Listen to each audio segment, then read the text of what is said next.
All right, back to this. So I sent this to you yesterday. I showed it to you last week, but I've added some information. I'm trying to make this go a little more quickly so I don't waste your time. During a recession, which we are in the middle of right now, and we will again be 5 or 6 years from now, and then again 5 or 6 years after that. This is called the business cycle. In a capitalistic economy such as ours, there is no way to avoid what we call the business cycle. It is just an inevitable, periodic alternation between good economic times and bad economic times. There is no cure for the business cycle. Well, actually, there is a cure for the business cycle. Can anybody tell me what it is? How about that? That might be a fun question. What is the only cure ever discovered for the business cycle? The command. What kind? The command economics. A command economy. In other words, communism. The only escape from the roller coaster that capitalist economies go through, good and bad economic times, the only escape from that roller coaster ever discovered by anybody is called communism, where the government takes total control of the economy, owns everything, runs everything, makes all the economic decisions. Communist economies don't have unemployment. Communist economies don't have inflation. They have other problems, but not those.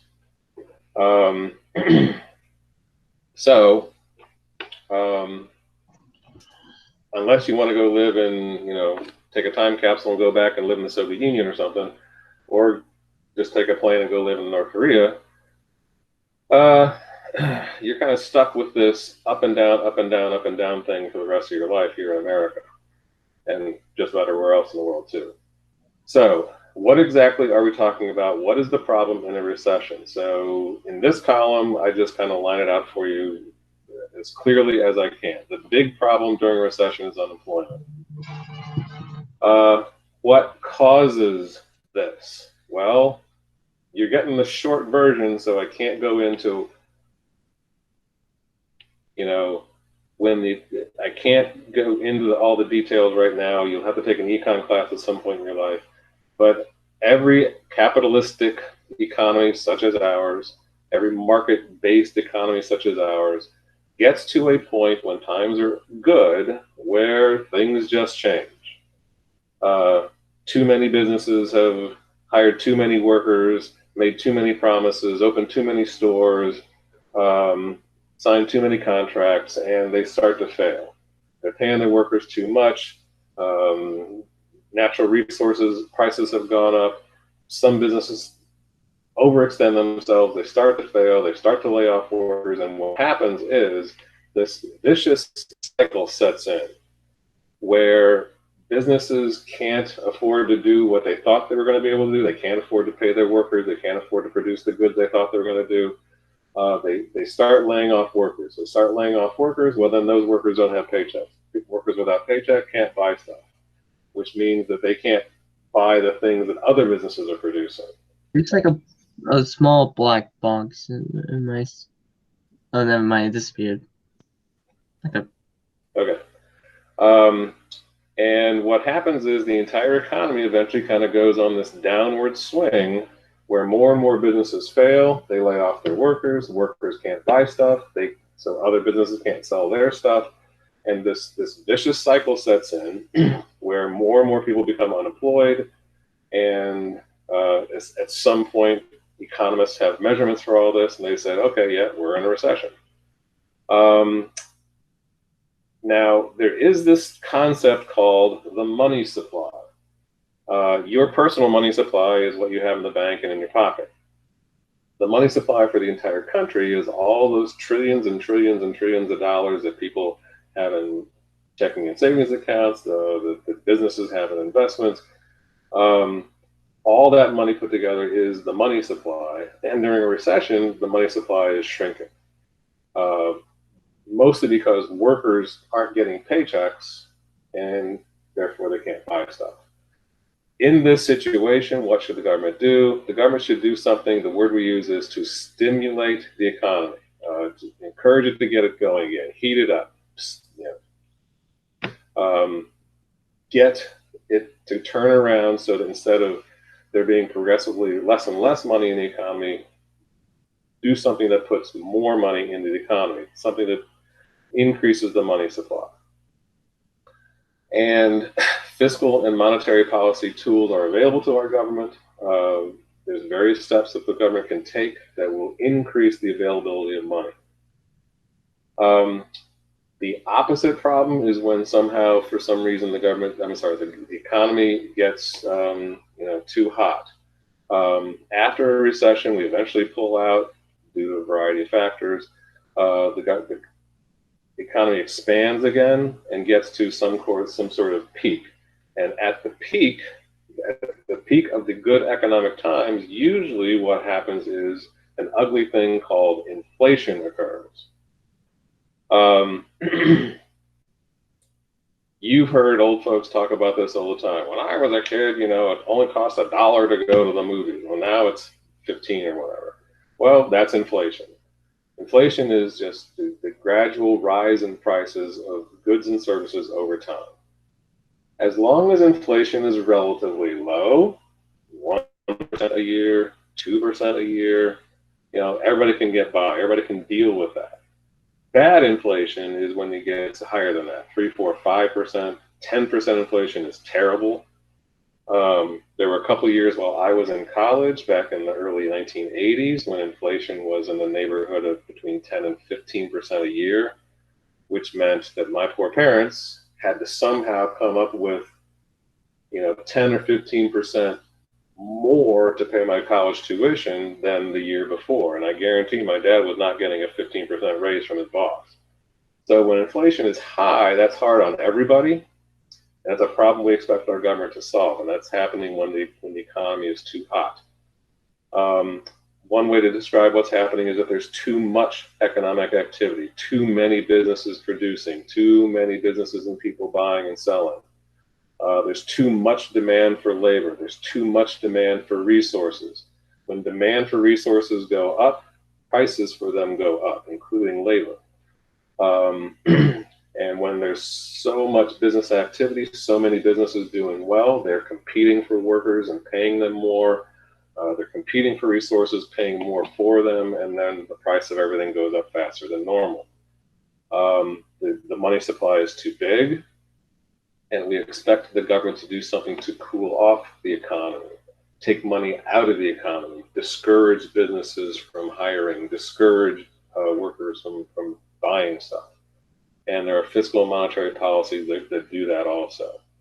I encourage you to what was I going to say? Read the footnotes. Basically, if I were teaching this through an HSA class, I would say you have to know what the unemployment rate's all about, and you have to know something called the Consumer Price Index. That's basically the fancy word for a measure of inflation. The Bureau of Labor Statistics calculates inflation periodically, and it's called technically the Consumer Price Index, and you and I would just call it the inflation rate. And again, 1% or 2% a year, people can handle it. If a candy bar costs $1 this year and $1.01 next year, people can deal with that. If it costs $1.10 and everything costs 10% more, that's a problem. So this next piece of paper, the second page of what I sent you yesterday, sums up very quickly what fiscal policy is all about. You learned the word fiscal not quite a year ago because I gave you some work that involved that word. Fiscal means budget. Fiscal means budget. And when you're talking about the budget, well, who creates our federal government's budget? Congress and the president. So you're talking about the two elected branches of government here. They are responsible for coming up with our government's fiscal policy. Remember the two problems that we want the government to do something about. We might be in a recession, economic times are bad, There might be inflation if economic times are good. If there's a recession going on, there's not enough money in the economy. If there's inflation happening, there's one way to put it is that there's too much money in the economy. Well, that sounds weird, but that is a problem. Fiscal policy. There's two sides to every budget. The government you bring, the money you bring in, and the government brings in money through taxes, and the money that the government spends. Every budget is taxing and spending. What should the government do with those two parts of the budget? If there's a recession, the government should lower your taxes, and just follow this through. If the government lowers your taxes, what happens to the amount of money in your pocket? It goes up. If you have more money in your pocket, you might spend it. If you spend it, that helps businesses that are trying to sell their goods, and that helps the workers that are in those businesses. So if the government lowers taxes when there's a recession, that's the effect that's supposed to happen. You have more money to spend, you spend it, you help other workers and other businesses, and then eventually that turns the economy around. That stimulates the economy. Now that's just one part of the budget. The other part of the budget is spending. What should the government do with the money it spends? Well, it should increase its spending, because when the government spends, it buys stuff. It builds roads, it builds hospitals, it builds fighter planes, or whatever. And that pumps money into the economy, that stimulates demand, that helps businesses recover from the recession. So when there is a recession, the government, in theory, should lower taxes and raise its own level of spending. If that makes sense to you, then it's really easy what the government should do if the problem is the opposite. If the problem is we're having inflation and there's too much money in the economy, then the government should do exactly the opposite of those two things. It should raise your taxes so you spend less. If you spend less, that means you're not trying to buy as many goods and services. And if that's kind of a nationwide thing that's happening, then the prices of things should go down because fewer people are wanting to buy those things. So the government, in theory, should raise your taxes and should lower its own spending. If this were a full-blown class, I would spend time walking your way through these factoids. You probably don't care much about John Maynard Keynes. He was a British economist who lived 80 years ago. But this was all his theory. If you take an econ class in college, you learn all about John Maynard Keynes, very famous guy. There are drawbacks to fiscal policy, basically, really quickly. As soon as you hear that in order to solve a problem, Congress and the president must agree on something, something should leap into your head, and that something is, what are the odds that they're going to agree on anything? So fiscal policy requires two branches to agree and act together, and that does not always happen. Fiscal policy takes time to happen because Congress is involved, and anytime Congress is involved in anything, it takes time. If you lower taxes and raise spending, that means you're probably going to have to borrow money. If you've been watching the headlines lately, that is exactly what our government has done. Our government, uncharacteristically, acted quickly. Congress, back in, I want to say, March or early April, passed a huge couple of spending bills designed to put more money in our pockets. Your parents probably said something like, oh, well, we got our stimulus check from the IRS today, or maybe a month ago, or whatever it was. As long as you paid taxes last year, you qualified for like $1,200 back or something. The idea was that if you had more money in your pocket, you'd go out and spend it to help the economy. Congress actually, uncharacteristically, acted really quickly this year, and usually these bullets are true, but it was such a crisis this year, they actually acted quickly. This part is true. The cost of those spending bills that Congress has already passed is estimated between $3 and $4 trillion, which we don't have, and they're going to have to borrow it somehow. Another drawback is people might not spend their tax rebates the way the government expects them to. I am guilty. I got my wife and I, we got $2,400 back about a month ago. We haven't spent it yet. We have there's nothing to spend it on because we can't leave the house.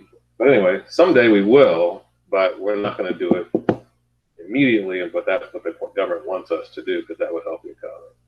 Anyway, that's fiscal policy. Monetary policy is much more complicated, but I will try to simplify it for you. When you see the word monetary, let this word immediately, take over your brain. This word monetary looks very much like the word Jasmine deserves the question. Oh, sorry. What? Who has a question? It's in the chat box.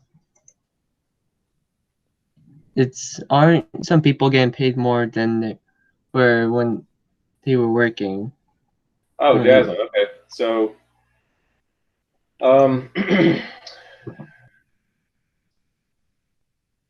I've never been on unemployment. What you're talking about here is something called unemployment. If you lose your job, now hopefully you will never have to know these details. I've never lost my job. I've never been laid off, so I've never had to deal with our unemployment system. Unfortunately, my son is currently dealing with the unemployment system. He had to be laid off from his job out in Colorado. He applied to Maryland's unemployment system. Reason, I know you don't care, but in case this ever happens to you, he moved to Colorado in January. Last year he worked in Maryland, but he moved to Colorado in January, and then after a couple months lost his job.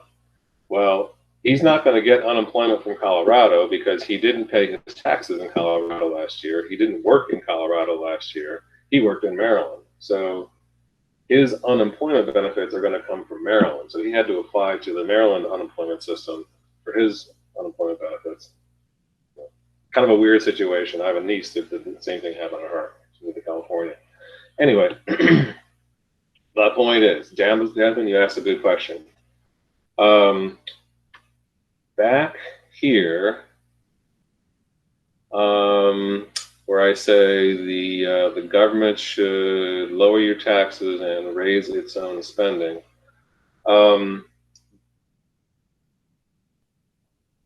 That emphasizes the fact that the Congress needs to actually do something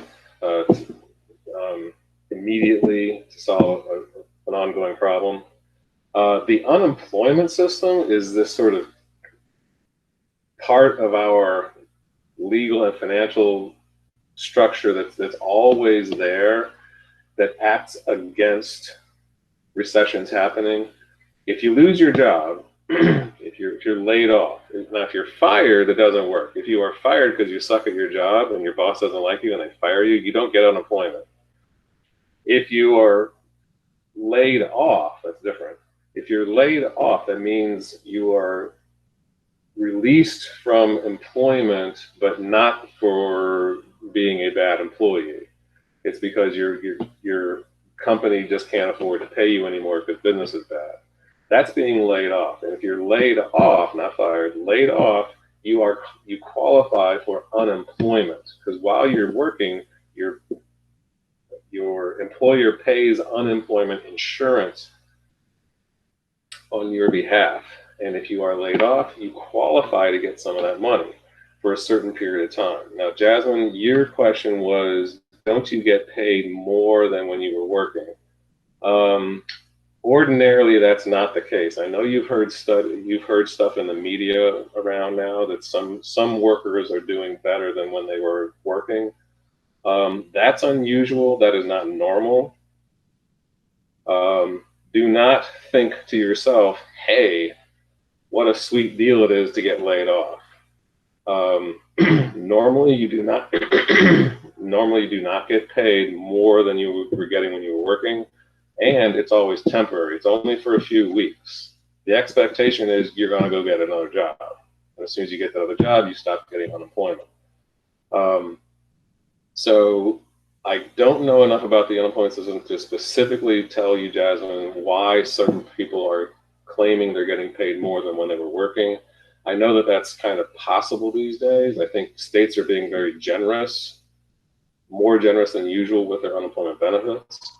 But ordinarily that's not the case. Don't make any career decisions based on that. Does that make sense? I hope it does. Okay, on the monetary policy. The word monetary suggests the word money. It's all about the money supply. Now, at this point, I'm going to ask someone to answer my question that I left you with last week. How much does money cost? What is the price of money? The hint I gave you is, where would you go to buy money? If money has a price, well, then you can buy it. Well, where would you go to buy it? So if you have an answer to either one of those questions, I would love to hear it right now. How much does money cost? Or just to get started on the answer, where would one go to buy money?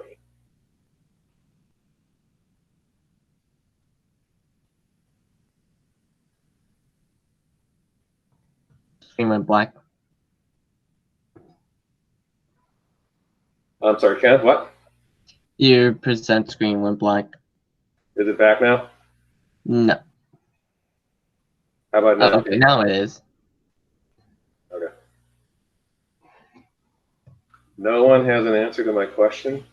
I remember hearing that like cash is pretty like buying cash is like cheap, like making it is cheap. Like in a way, I remember like. Well, hang on, Kenneth, because Taylor just said something called a cash advance. A cash advance is somebody, or maybe a credit card. You can get a cash advance from a credit card, but you got to pay it back. So it's not, you're sort of on, actually, I'll give you something there. I have a credit card that allows me, I think, up to like $3,000 or something. If I need $3,000 fast and I don't have it, my Discover card will give it to me. So, Taylor, what you just mentioned is an alternative to what I was going to emphasize. Let's just say if I do it with my credit card, that's like the most expensive possible way of buying money. Department of Treasury, no. Post Office, no. Oof, no. Okay. What? Now, I just said my credit card, so let's ignore that because that's like the worst possible way to do it. Do not follow that advice. Do not hope someday you get a credit card and then get a cash advance on it, because that's the worst way to do what I'm saying. The place you would normally go to buy money, are you ready? Is a bank. You go to a bank, Michelle. You go to a bank. Now, you use the word borrow. Yes, we go to banks to borrow money. But what you're really doing is you're buying it. Because, of course, it's understood. You have to pay it back. But you don't only pay back the money you borrowed. You have to pay Interest? It's called interest. Interest is how much money costs. A bank will not give you money at 0% interest, because just paying it back means they didn't have your $10,000. If you borrow $10,000 from the bank, great. You know, we did that to put a roof on our house, a new roof on our house about 5 years ago. If we borrow $10,000 and the bank doesn't charge us any interest, then we pay the $10,000 back over the next 5 years or whatever. The bank gets its money back, but it didn't get anything from that money for the 5 years that we were borrowing. And then if banks do that, they go out of business. How do banks make money? They make loans and they charge interest. The interest is their profit. That's how banks make money. If you just put your money in a bank and let it sit there, one thing you get for putting money in your bank is interest, and not much these days. But if the bank didn't pay you interest, you wouldn't put your money in a bank. Well, the opposite is also true. a bank won't lend you money unless you promise to do what in return? Pay the money back plus interest. So that's how banking works. Banks exist to loan money out, and they get it paid back plus interest. That's how they make money. You don't have to know this, but this is also true. Well, where do the banks get their money? Well, it's yours. If you have money in the bank, excuse me, if you have money in the bank, it's not there. It's gone, because what does a smart bank do as soon as anybody puts money in the bank? They use it. How do they use it? They give more loans.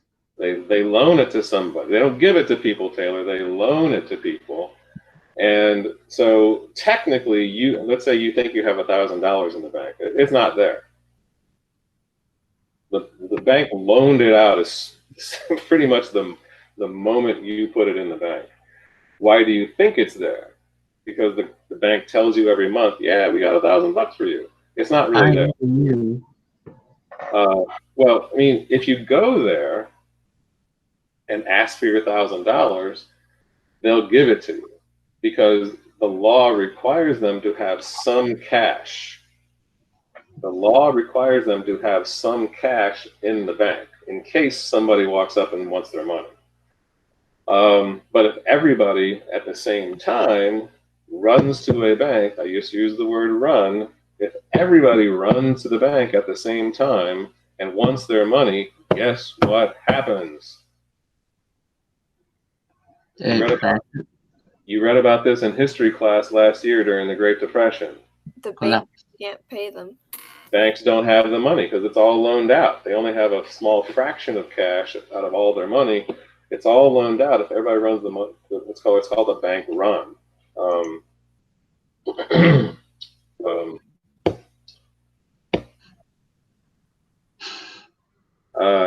Yes, a lot of awkward. At this point, I usually tell a really bad joke, only it wasn't a joke.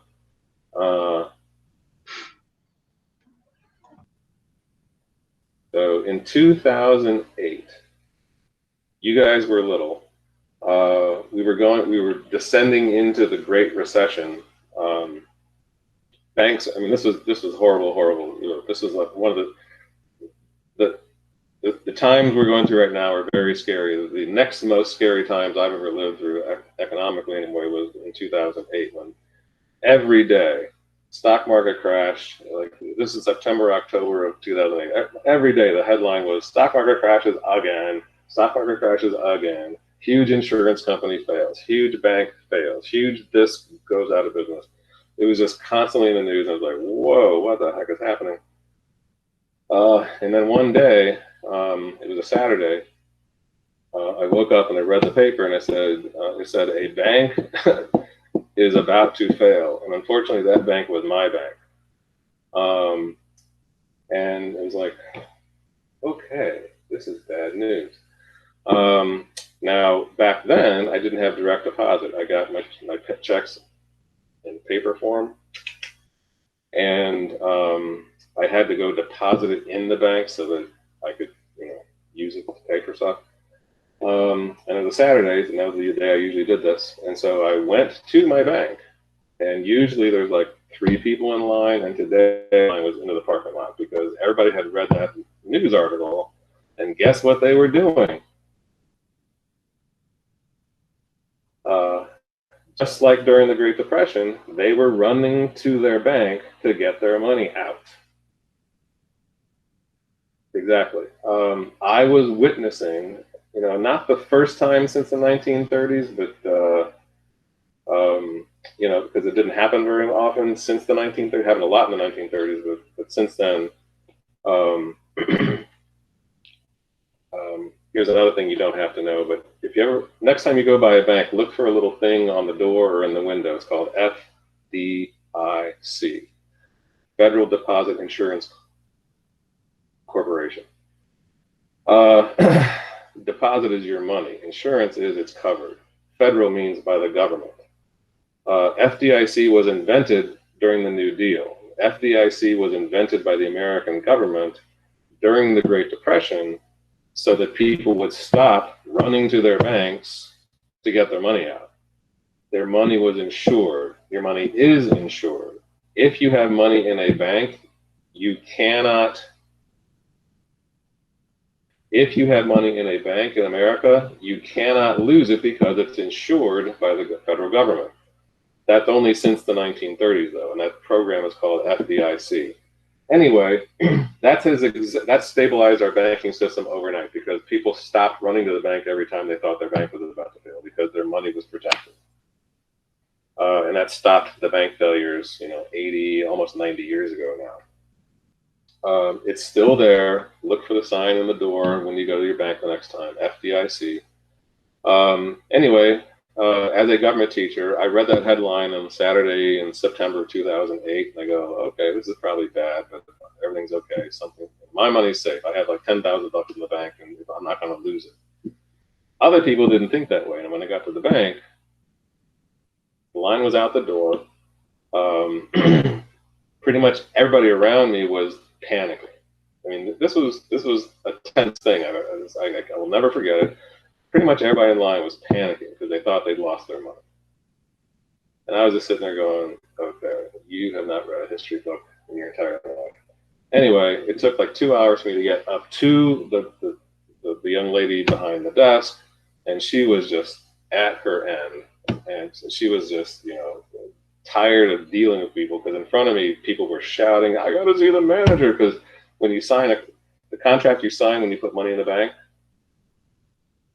has some fine print that says, well, at the bank's discretion, you can ask for all your money, but you might not get it right away. You might have to wait like 60 days or something. So people forget that. And that's in case of a run like this. In case too many people come to the bank at once and demand all their money, the bank can legally say, yeah, we'll give it to you, but not right away. Anyway, there were a bunch of people in front of me in line that day who demanded all their money. I need $25,000 by Monday. And they weren't going to get it. They just weren't going to get it. They didn't have to call the cops, but there were a couple of times when I thought they might. Anyway, by the time I got up to the window, the poor lady behind the counter was just like, this is like her worst day ever at work. And I tried to cheer her up with a joke. And this is like classic Morris.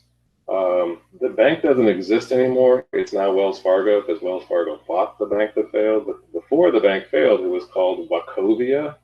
Maybe you've seen old signs, or maybe when you were a little kid or something.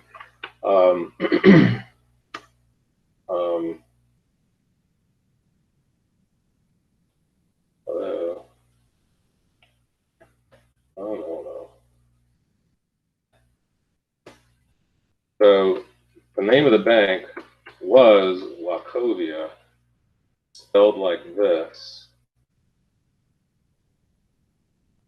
And out of all the people in line that day, I was the only one putting money in the bank. Everybody else was trying to get money out of the bank. I knew our banking system was basically healthy. I knew that I would get my money someday. I needed to have money to write checks. Anyway, so I was the only one in the line there that day to put money into the bank. And so I was pretty much calm and whatever. And when I showed the lady my deposit slip that I wanted to put money in the bank, she just like, she couldn't believe it. It made her feel so good that I was not a crazy person.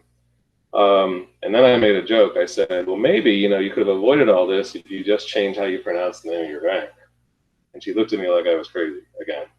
And then I said, yeah, instead of pronouncing it Wachovia, you should pronounce it Wachovia. And then all your commercials could say, we watch over your money. And she laughed. Probably out of pity. But,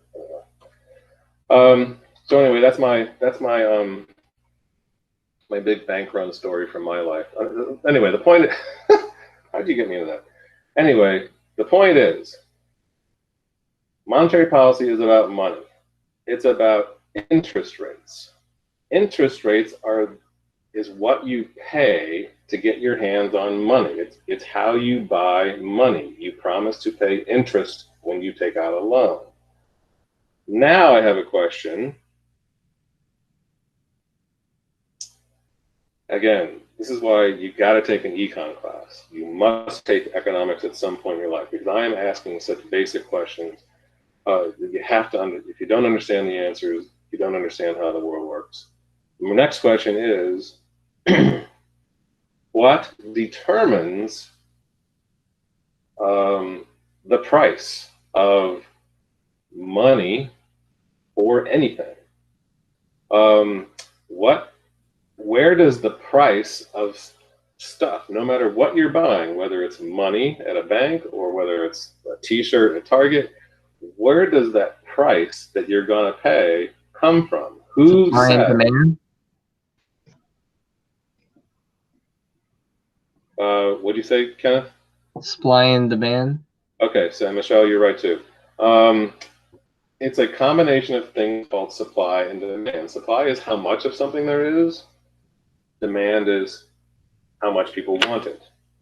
The price of something is a combination of how much of something there is compared to how much people want it. Sand is cheap because there's tons of it and people don't want it. Diamonds are expensive because there aren't that many of them and people want them.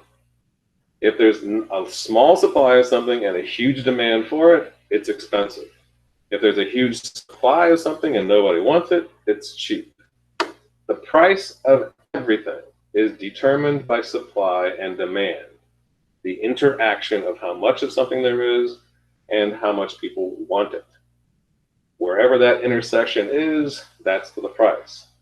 So when you go to Target to buy a shirt, it's not like God came down from heaven and put a price tag on the shirt and said 15 bucks. The 15 bucks is a guess. Target is guessing that you will buy that shirt for 15 bucks. If you don't, if you go back a month later and the shirt is still sitting there on the shelf and nobody bought it, guess what Target probably had to do? Mark the price down. Yeah, put it on sale. That's supply and demand in action. They eventually figure out nobody wants this shirt, not at all. They might buy the shirt if we reduce the price. They realized that they thought demand was higher than it was. They learned that it was lower than it was because the shirt's a stupid color or whatever. And so they lower the price, and eventually supply and demand meet each other and they sell the shirt for 10 bucks. The price of everything in life is determined by supply and demand, including the price of money. So I'm going to go back to here again. And monetary policy is about controlling the money supply. If you control the money supply and you increase the supply of money, guess what happens to the price of money, which we also call the interest rate?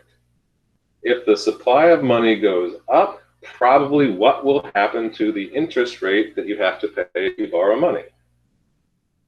It will go down. More of something means it becomes cheaper. If the money supply goes down, then the price of money goes up. So monetary policy is controlling the money supply. If you make the money supply go up, interest rates come down. If you have the money supply go down, interest rates go up because money becomes more scarce. Now, who controls the monetary policy? Thank God it's not the president and Congress. That's fiscal policy. Guess who controls monetary policy?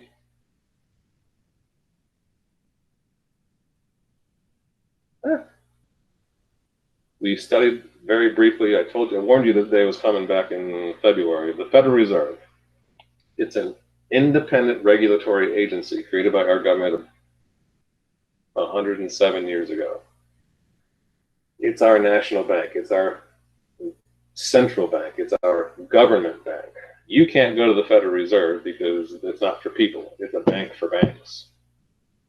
And it sets all the rules that our banks that we go to, it sets all the rules and regulations that our banks have to live by. So the Federal Reserve has a lot of power. And I will tell you flat out, people are going to run for president saying, I'm going to do this and fix the economy. Well, guess what? They can't do jack. Presidents and presidential candidates have this very fantastical idea of how much power they're going to have over the economy, and they promise stuff that they cannot deliver. The president has very, very little power over the economy. I am telling you flat out, who does have a lot of power over the economy? It is the Federal Reserve. They are immensely powerful because they control the money supply, which in turn decides the interest rate that you pay if you want to go buy money at a bank. Now, because I'm trying to shorten this for you, I'm going to ignore these two aspects of, if you were going to take the actual HSA, you probably have to know this. But I'm gonna ignore this. If you really like this stuff, go ahead and dig into it. I sent you something earlier last week that had information about the reserve requirement and discount rate. It's kind of interesting, but it's not that important. The real thing you got to understand is the thing called open market operations. This is mainly how the Federal Reserve influences the money supply and therefore influences interest rates. Now, to understand open market operations, you have to understand this. Here's another question you got to know. And I'm already worried about next year because the freshmen I'm going to get, they're freshmen right now, and they're going to be sophomores in the fall. I'm already worried about them because, honestly, how far into the U.S. history did they get if school closed on March 13th? And if they didn't get to the Great Depression and World War II,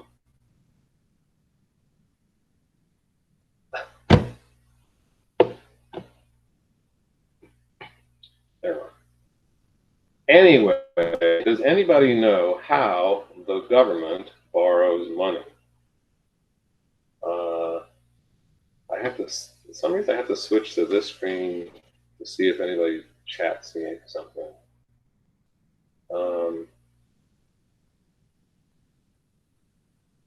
What happened? Oh, there we go. Does anybody know how our government borrows money? Please and thank you.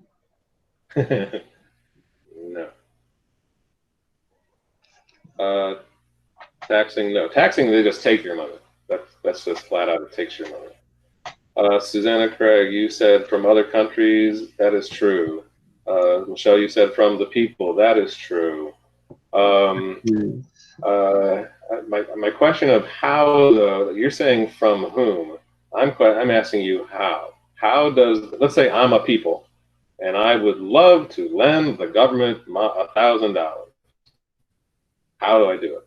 How does the government get my money? How do I? Oh, Bisola, bless your heart. So you probably, I'm hoping you learned this in history class last year. In World War I, the government sold Liberty bonds. And in World War II, the government sold Liberty bonds. A bond is an IOU. A bond is, it kind of looks like this. This is an example of a bond. It's a piece of paper. It's just a piece of paper. But when you buy it from the government gets your money. And you get the piece of paper. Well, guess what the piece of paper says? The government will pay you back plus interest. A bond is an IOU. If you buy a bond from the government, it owes you the money that you paid for it, plus interest. And it's a good deal. It's an investment. Hey, I give the government $1,000 today. 5 years later, I get the $1,000 back plus whatever interest the bond was issued at. It's a good deal. That's how governments borrow money. And our government has borrowed approximately $25 trillion at this point. Yay. So now that you know that, there is out there in the world, people have bonds. People have bought bonds. Businesses have bought bonds. Other countries have bought American government bonds. That's how our government has borrowed 20-something trillion dollars over the last 50 years by selling bonds. Well, so these things are out there. The problem is, if I have a bond, I don't have the money. If the Federal Reserve wants me to have the money, guess what the Federal Reserve can do? They can offer to buy my bonds. In a recession, the goal is to increase the money supply, because that's the problem. There's not enough money out there. People don't have enough money. So in a recession, the Federal Reserve can say, hey, what if we offer to buy people's bonds back? Not instead of waiting for 5 years for the government to pay you back, what if the Federal Reserve steps in right now, today, and buys my bonds, and I get the cash right away? Here's the diagram. The Federal Reserve is purchasing government bonds, so the bonds go back to the government and the money goes to me. That is what you want the Federal Reserve to do in a recession. That helps increase the money supply. That helps bring interest rates down. If interest rates are down, guess what I'm more likely to do at a bank? Go get a loan. When I get the loan, I might take a vacation. I might buy a car. I might go to college. I might start a business. Who knows? The point is, when the Federal Reserve, when we're in a recession, the Federal Reserve buys bonds back from people and businesses and other countries. And now I have money in my pocket, and there's more money out in the world, in the economy, which means the price of money has come down, will come down, which means if you go to a bank, the interest rates will be lower, and you're more likely to buy the house, borrow the money to buy the house. Or if you're a business, borrow the money to open a new factory, or borrow the money to open a new store. So if we're in a recession, the Federal Reserve strategy is to buy bonds. That increases the amount of money out in the economy. And if you can keep that in your head, then the opposite is easy to keep in your head too. If the opposite problem is happening, if we're in good economic times and it's too good and there's inflation and there's too much money in the economy, then the Federal Reserve should do the opposite. They should be selling bonds, because that subtracts money. If the Federal Reserve sells bonds to people, the money goes to the Federal Reserve and comes out of the economy. Maybe you should kind of pause on the screen. So that's how the Federal Reserve works. That's how monetary policy works. It has a huge advantage over fiscal policy, because the only people who need to make a decision is the people who work on the Federal Reserve Board. And it can take effect as soon as they snap their fingers. It's not like fiscal policy where you have to wait for Congress and the president to get their act together. The Federal Reserve can meet in a crisis and say, okay, here's what we're doing, and it happens tomorrow, and it immediately affects our lives like right away. And you saw that too. I think it was in March or maybe early April, the Federal Reserve started buying bonds on a massive scale. And that immediately went into not immediately, but pretty quickly, started increasing the money supply and reducing interest rates. If you were to go to a bank right now and ask for a loan to buy a house or a car or whatever, the interest rate they're going to require from you is very low. Interest rates are probably historically low right now, because the Federal Reserve immediately made the decision, we're going to buy lots and lots of bonds, and that increased the money supply and reduced interest rates. I hope that all makes sense.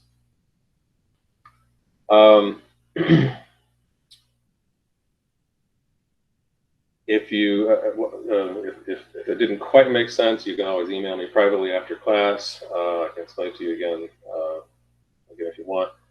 I would also print this out, and I can't lay it out more clearly than this. And hopefully, this all makes sense to you. You can kind of look at this when you take your answer your questions on the quiz tomorrow. At this point, oh, Jasmine, I'll answer your question really quick. You need a good credit score to get a loan. This is how the credit score works.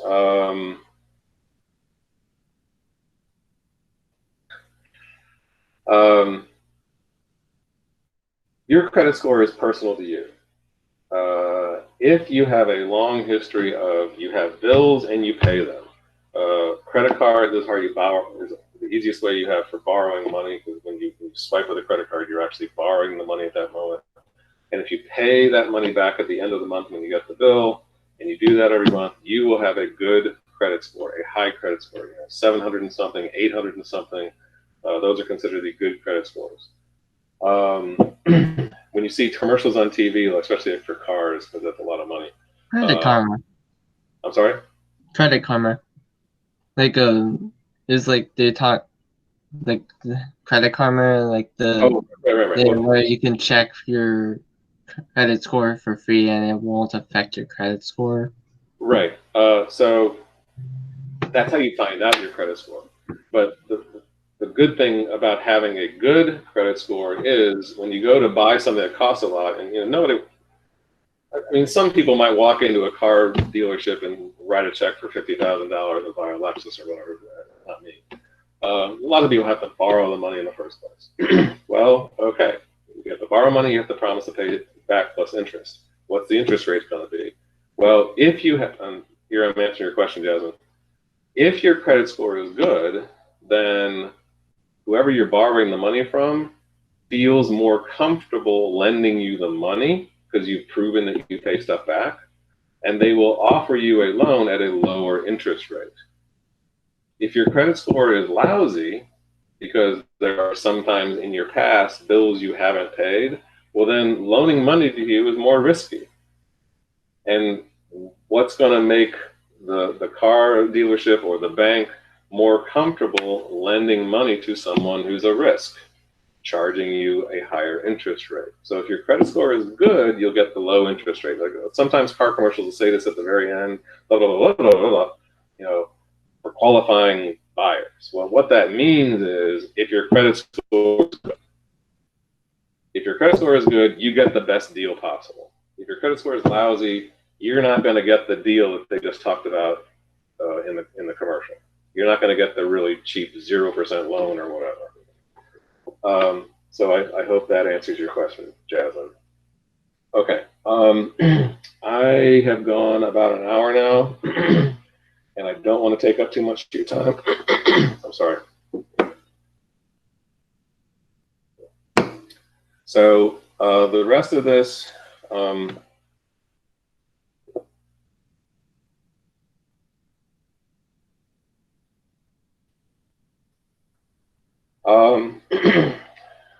really sad that we didn't have a normal end of the school year. Can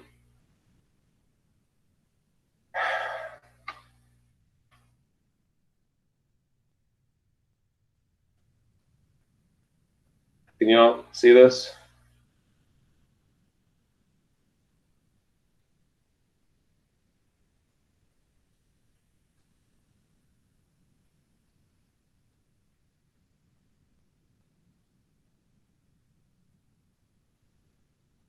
Can you all see this slideshow? No, I still see like the dot.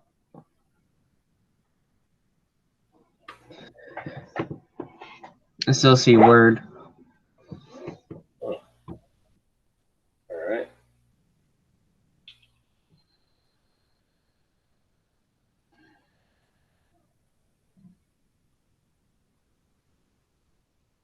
Oh. Stop resuming. Now it's just me, right? Yep.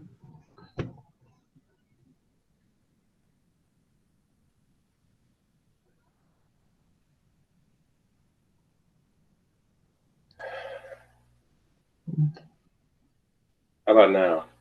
Yep. Now I can see. All right.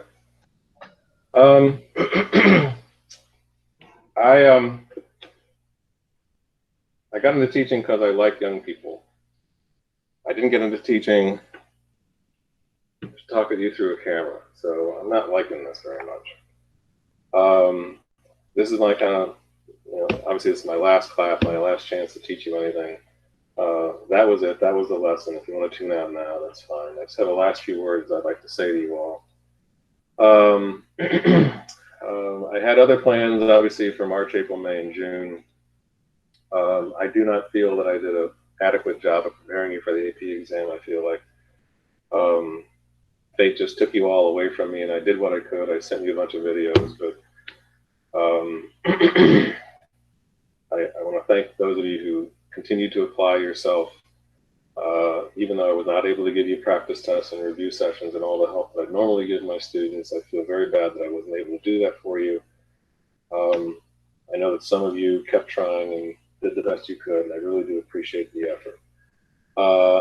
Usually I would spend a lot of time getting you ready for the HSA, never mind that. I would, at some point in June, go over the FRQs that you wrote for on the AP exam. I can't do that this year because there are so many of them. You might not, maybe you've talked among yourself by this point, but I didn't know this was going to happen. Mr. Morris? Yes? Oh, do you know when the scores are supposed to come, like, be sent to us for an exam? As far as I know, the same normal time, which is early or mid-July, you should get your scores. Ordinarily, I'm able to go over the FRQs fairly soon after you take the AP exam, because on a normal test, there's only 4 of them that everybody had to answer. Well, this year there were 2 FRQs, but everybody got a different set of 2. So I haven't had a chance to look through all the stuff the College Board has sent me yet, but there's at least 5 or 6 or maybe even 10 or more of the argument essay that you guys wrote, different questions that different students had to answer. Do you know how, like, the send your free like a score report? Because, like, on the College Board they said, like, you get a free score, like, to send a free score report until, like, June. I forgot when. Yeah, I'll have to look at that. I'll have to look at it. That's mostly for seniors because they're applying to schools right now, or they want their scores to go to their colleges right now. They'll send the College Board will send your scores for free to a certain number of colleges. Is it like you first get the score, then you send it, or is it like you send the score before it's given? Like a pre-send. I think you have an option to who it goes to. That's what I remember. Because I can't figure. I tried to do that. Well, we can talk offline. I believe you have some sort of, because what if you have 10 schools you want the scores to go to, or they only give you 3 free ones. Choose which schools to send them to. Anyway, I would ordinarily go over the FRQs, but I can't do that this year because there's so many of them. Around Memorial Day, we talk about Memorial Day and the fact that every year in America there's these mass citizenship ceremonies that go on around the country where immigrants to our country who pass the citizenship test get sworn in as American citizens in groups of 10 or 50 or 100 or so. That was all canceled this year because of the virus. But it's a fun thing to talk about, and we also would have looked at the U.S. citizenship test, which you all would know most of the answer to by now because of this course. Every year I recite my favorite poem for my students. You will not get that, and that's like the funnest day of the whole year, so we don't get to do that. Sorry. A bunch of SNL clips that I thought were funny over the year that I stored up, and we're going to spend time showing you the. Or you can show it. You can present it to us. Yeah. You could also go find stuff on YouTube. And there's Supreme Court decisions about to come out later this month, and it'd be nice that we have some time to talk with you about some of those interesting cases that we think are going to be decided in the next couple of weeks. I'm just going to have to tell you right now, watch the news. Mr. Morris? Yes. I heard that like a college board is going to get sued. Like, yeah, I think they have. I think they have been revolving like around the AP exam and something like that. Yeah, I think they have been sued. You know, court cases take forever, so who knows how that'll go. So I have no comment. Plus, in a couple weeks, I'm going to get a paycheck from the college board, so I totally have no comment. And also, Maryland passed a bunch of new laws in January, February, April, March and April. It'd be fun to talk about some of those, but we can't do it. I just want to real quickly, and this is totally not testable stuff. I just kind of hope it, you know, just a little, you might enjoy a little reminder of what we've kind of gone through this year. You witnessed, we didn't have time really to watch it happen in class, but you can take that time now because it's all on tape. The third impeachment and impeachment trial in American history. I hope I'm not being too extreme for some people here, but the system of checks and balances built into our Constitution is on life support right now. We have never had a president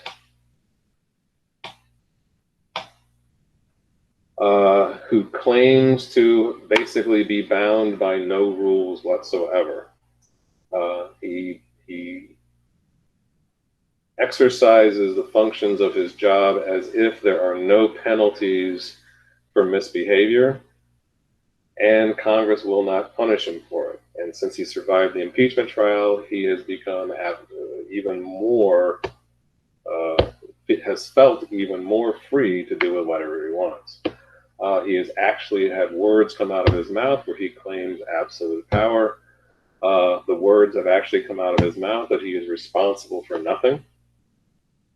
And anybody who's watched a Spider-Man movie knows that with power comes responsibility.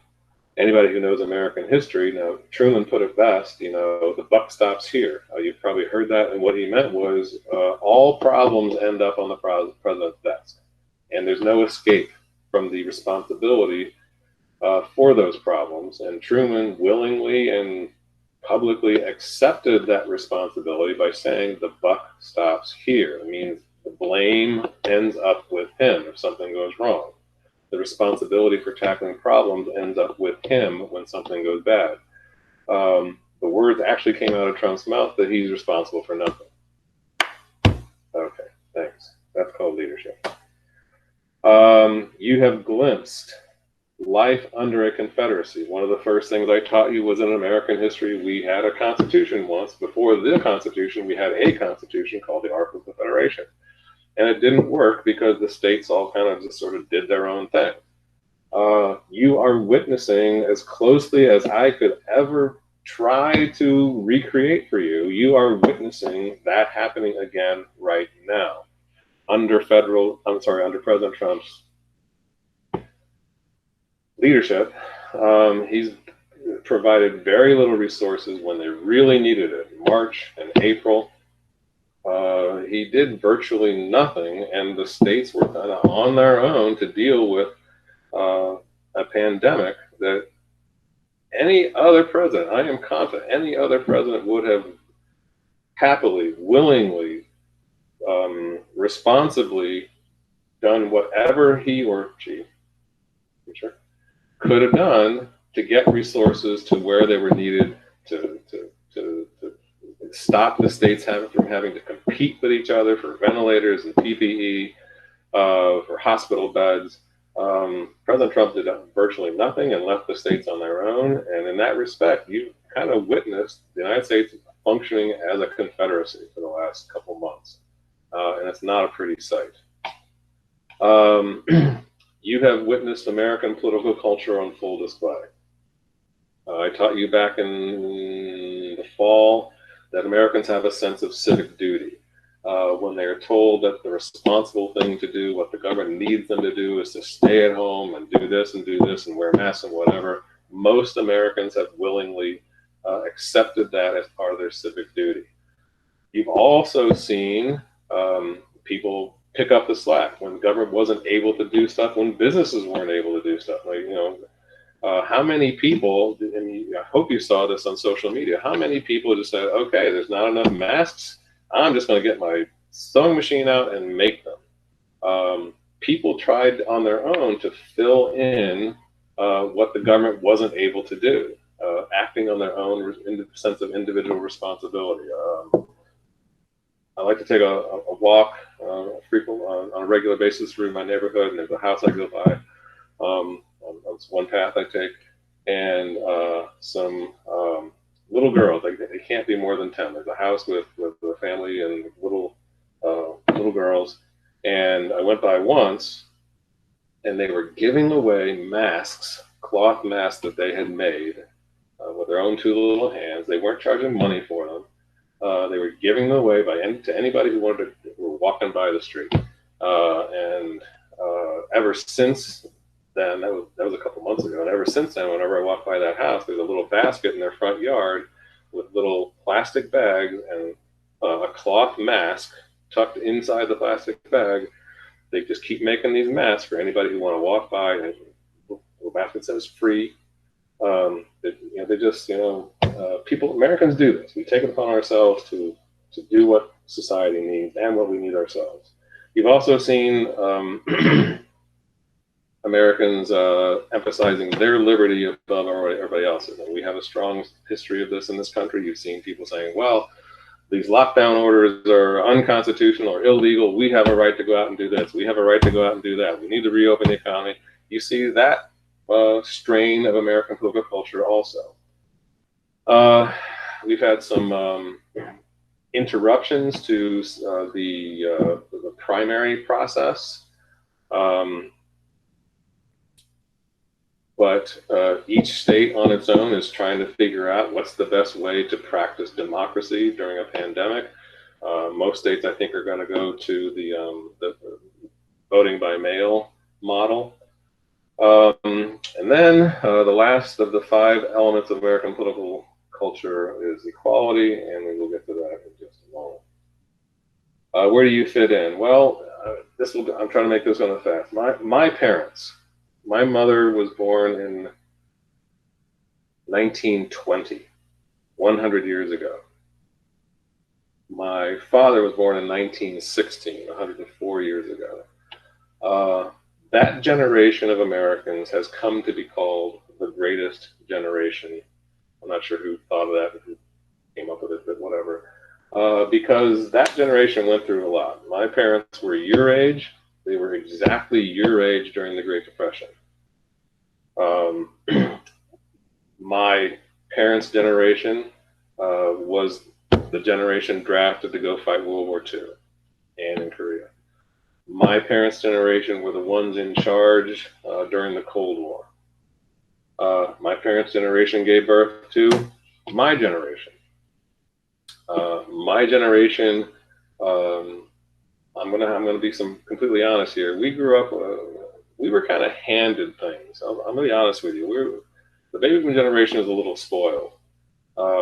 I came along a little late, but by the time I came along in the 1960s, the civil rights movement was well underway and having its biggest victories. The environmental movement was underway and having its big victories. We thought the world, we were the hippies. We were the me generation. We thought peace, love, and rock and roll was going to save the world. And I think it's quite possible that we kind of grew up a little naive about the world. And we solved some problems, but we didn't come close to solving all of them. And I'm very afraid, and I'm going to be brutally honest with you, I think we have passed a very long and sobering list of problems onto your generation.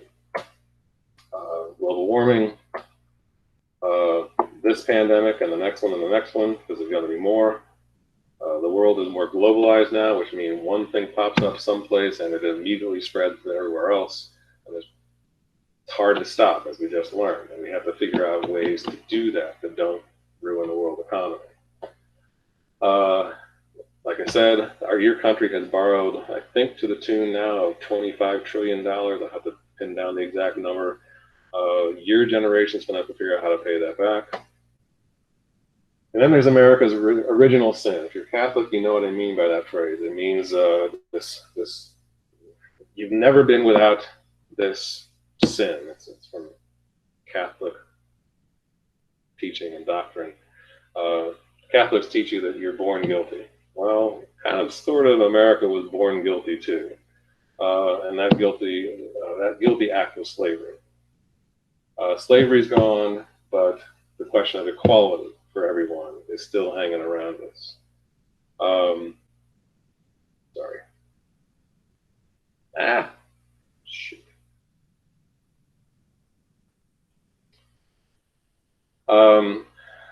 If you don't mind, I'd just like to say a couple things. I absolutely condemn what happened to George Floyd. He's just the latest in a long line of similar incidents, and why America hasn't woken up to the problem until now, I just don't get. I apologize to you that my generation has left that problem for you to solve. I am encouraged by what I've seen lately. If you watch the protests on TV, a lot of young people out there, white and black, recognizing the issue and demanding change, and that is a good thing. My wife and I went to a rally a couple days ago, and it was so good to see so many young people being active about this. I think, like I said, my generation has a few accomplishments under its belt, but I think this one is going to be your fight to finally, not just fight, but to fight and win. You guys have your heads on straight when it comes to equality among yourselves, among each other, in a way that my generation thought we did, but apparently not. And you guys make me hopeful that we're going to make progress on this more quickly and for good in the near future. One thing I like about teaching, and I say this to people all the time, what other job do you get to go to every day and you see the future? That's how I see you guys. You guys are the future.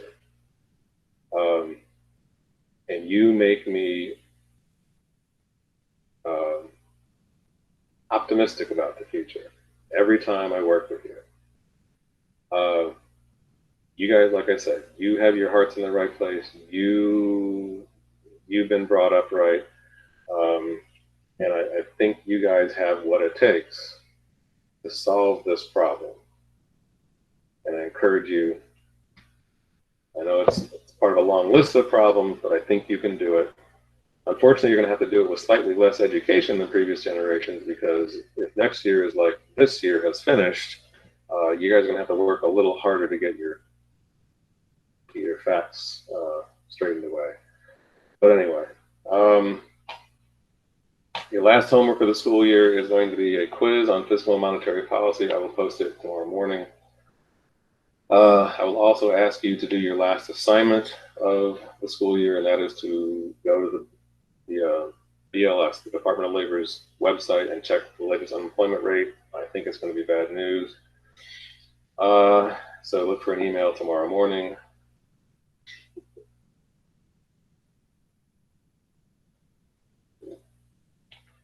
So anyway, I wish I could say this in person, but good luck. Stay safe, and thank you. I very much enjoyed working with you.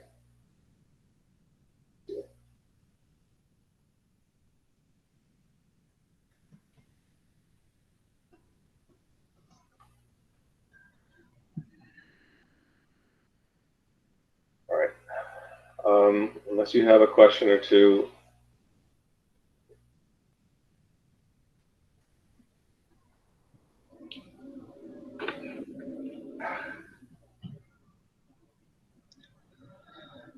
Have a good summer, Mr. Morris.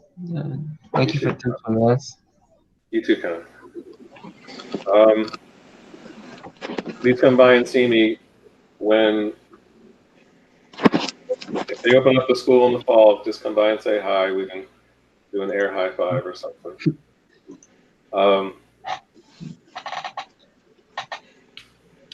To be honest, I don't think we'll see you again in person until senior year.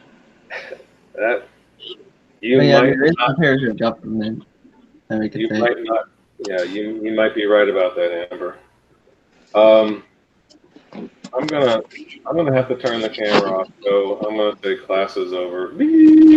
Or class dismissed. All right, well, hope Thank you have you, a good everybody. summer. Mm-hmm.